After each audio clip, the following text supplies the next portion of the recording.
Hey everybody, Sam Choate here. Today I'm going to show you a little trick you can use to take any simple timpani or temple drum sample and turn it into a larger than life universe exploding one. And we're going to be working in the context of an indie folk song, kind of Americana vibes. And I will show you the end product and what that sounds like, and then kind of reverse engineer it and show you what I did to get there. Keep in mind, um, the arrangement and everything is probably 95% there.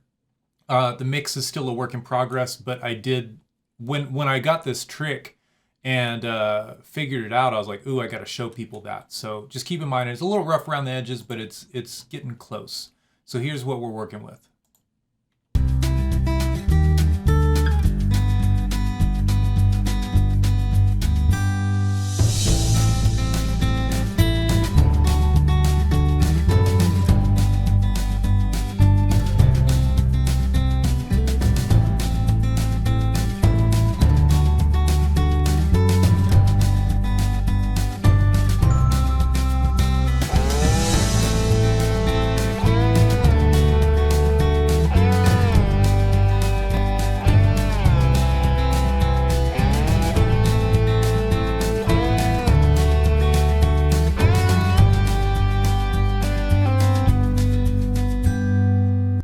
All right, so big epic sound sounds like you're in the Pacific Northwest looking out at a foggy forest and drinking a hot latte and wearing a beanie or something, and life is swell. So to get that sound, first off, I'm just starting with expand, like a big fat drum, sound on there. That's very jarring. That is a scary sounding drum if you're not expecting it. It's called Big and Hard, which is exactly what it is. And I'll say nothing else about that. The trick that I want to show you guys is actually here with the Ozone Imager and my Pro Q3. It involves a little bit of stereo width and some mid-side EQing. So for the most part, you can ignore what's going on with the transient maximizer, a little bit of parallel reverb here, and some EQ just to cut down the top end. I'll go through that real quick just so you know that I'm not lying. So from the top down, before I get into these guys, transient maximizer, a little more attack, a little less sustain, no biggie. This, I've got it barely mixed in just because it's a better, in my opinion, sounding reverb than the stock reverb on Expand. So I just kind of traded one for the other. And so it sounds like this. And then without it, very subtle, okay? And I've also got this drum sending over to some other big, huge, great sounding reverbs. A room reverb, and then another copy of this giant, supermassive sound. So all of that, though, aside, oh, and then I don't remember if I said this, but I just cut a little bit of the like the top end like slap of it. That's actually a little lower than what I cut, but 6K down. And I'll show you why, other than it just having too much. But jumping into the Imager here, Ozone Imager, you can use any stereo width plugin you've got. This is just the one I have with Ozone, which I love. And very simple. I just hit the stereo button and then cranked it and then just widened it a little bit. Nothing too crazy, okay? So I'll go ahead and leave that here and then show you the sauce right here on Pro Q3, which it looks like there's a ton of crazy stuff going on. I want you to ignore the top end stuff. I'll explain it real quickly. Basically, without this, it makes it sound like the attack, all the attack of the drum is in the right side, and I didn't like that. And so what I did was I turned down the top end of the right side and then cranked the left side just to get it to feel a little more balanced and centered. And it's fine. So it's better than it was, and we're not going to concern ourselves with all of that jazz right now. I did cut a little bit of the mids where the guitars and stuff are living, just because it's not super necessary. And then I boosted the fundamental here at 100, which I'm hitting a different note than I'm actually playing in the song, which is bad, and I'll stop doing it, I promise. So instead I'll play what I have recorded and I'll solo it. Let me get a good little chunk here. Just like that. Excellent. Okay, so yeah, it sounds like this.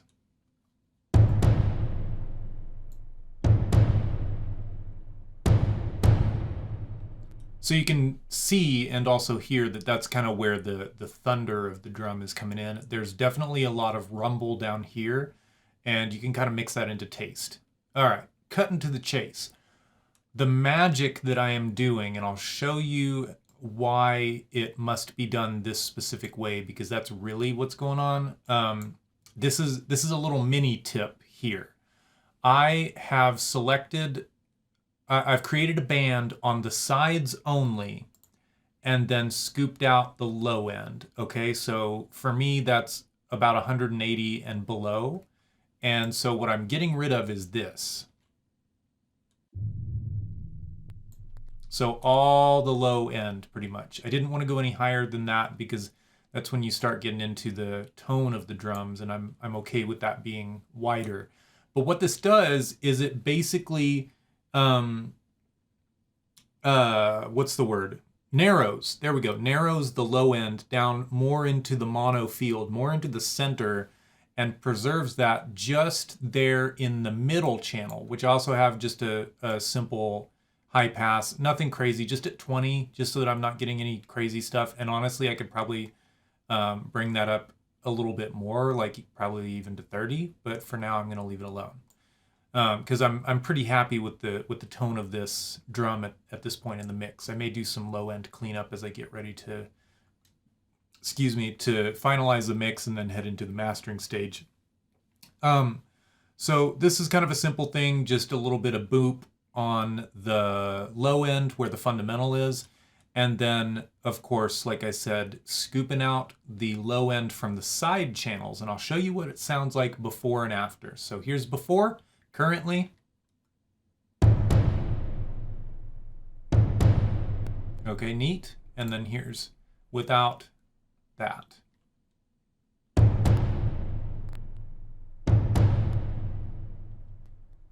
So you can hear a pretty big difference, especially if you're listening on headphones or studio monitors. All that low end is just hammering like the left and right channels, and especially in the realm of this mix, it's just super duper muddy. And naturally speaking, with most contemporary and modern music, the low end tends to be in the center. So your bass, your kick, things of that nature. It tends to be, think about it, where your heartbeat is, where the thump of your life is. It's going to be right here. And then the expansiveness, the air, the width, all of that stuff is high. It tends to be more high end, depending on the space that you're emulating or actually in. And it's wider. And so you want your thumps to be narrow and concise and tight, and then you can let your ambience and stuff basically spring out from that. And what I'm doing here is just increasing that that thing happening, which to me sounds a lot cleaner and also more natural. So again, that sounds like this. And then before, after.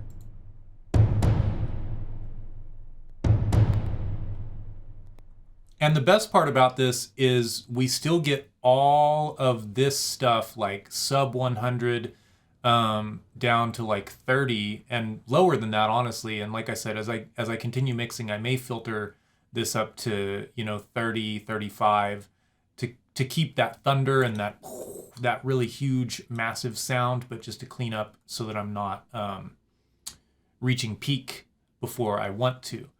But that's such a big difference already. Now, let me show you very specifically why you should image first and then mid-side EQ after. And I'll try to explain it kind of like clearly and concisely, like I'm trying to do for the whole thing. So, and real quick, I suppose I can show you what it sounds like to disengage the imager, just for funsies, real quick. With, without.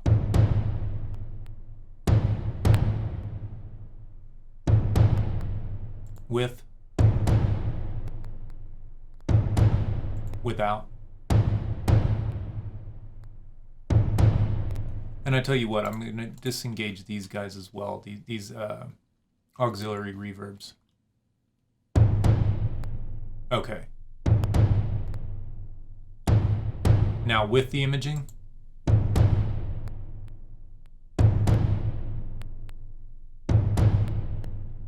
Great, so you can tell that we're doing a fair amount. And the reason for that is that there's just already a lot going on in the center. And so with these, I wanted to make it feel big and larger than life. Now, the reason it's important to place your stereo width tool in front of your mid-side EQ in this case is that you want to establish where you're going to be in the grand scheme of things in the stereo field first, because when you're using a stereo imager like this, then you're going to be stretching out the size of the signal. And that's not technically speaking, that's sort of in layman's terms. But if you think about that thump, that low end thump and smack, you're taking it from a and you're pulling it out, and you're going to smear some things. Just like I wanted to adjust the attack on the high end and the left and right channels to sort of bring it from what sounded like the right hand side more towards the center, you're going to be messing with stuff like that in the low end, and there's just all sorts of factors playing into that, where the mics were placed when recording the sample, all sorts of things. So you want to make sure that you establish that first, because then using your mid-side EQ technique, then when you scoop out that low end, you're making sure to truly scoop it out of the sides that are going to be the actual sides in your mix. Because if you do it the opposite way, let's say, it's very common to place your EQ first on a channel. If you do it this way, what's going on is you are scooping out all of the low end from the sides, and you're like, okay, great. And then you are stretching out that mono low end again. And so what you would have to do is place another EQ after that, and again, mono the low end, if you know what I mean. And so I'll show you what that sounds like to do it, quote unquote, the wrong way, at least for this case.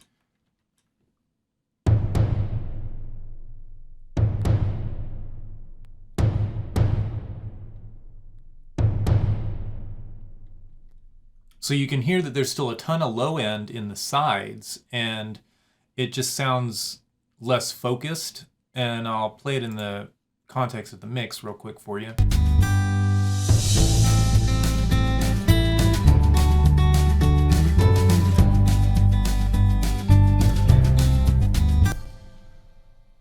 Now I will switch it back around and play it in the mix. Here we go.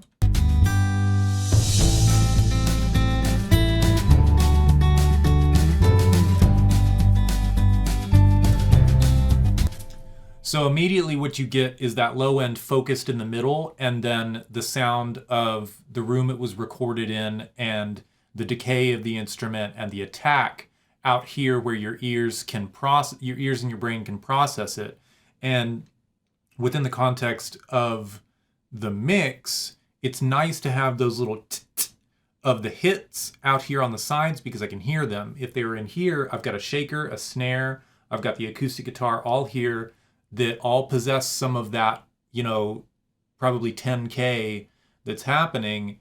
And so it's just going to get kind of lost. And as far as the low end goes, it just sort of like stretches and muddies the low end by having the bass and the kick here, and then you've got like some low end kind of stretched out in your side channels with the timpani, and it's just less focused. So again, you want to make sure that you are imaging first and establishing where that instrument is going to be, and basically how large it is. How large is the low end going to be? How wide is the low end going to be? How wide is the top end going to be? Make it huge if you want to. Make it bigger than this. That's fine. But make sure you do it first so that your expansiveness stays wide, and then hit it with that mid-side EQ and pull the low end out of the sides, and you're going to curve that EQ in so that the low end stays tight and clear with everything else, like a kick drum or like a bass guitar, and the expansiveness, the room, the ambience, the reverb can still be out on the sides.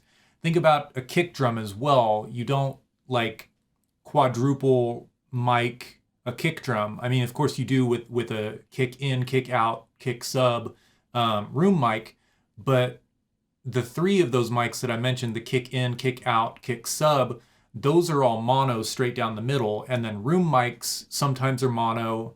You have stereo room mics, you have stereo overheads. Those are all meant to capture the ambience and get somewhat of an image of being in a room.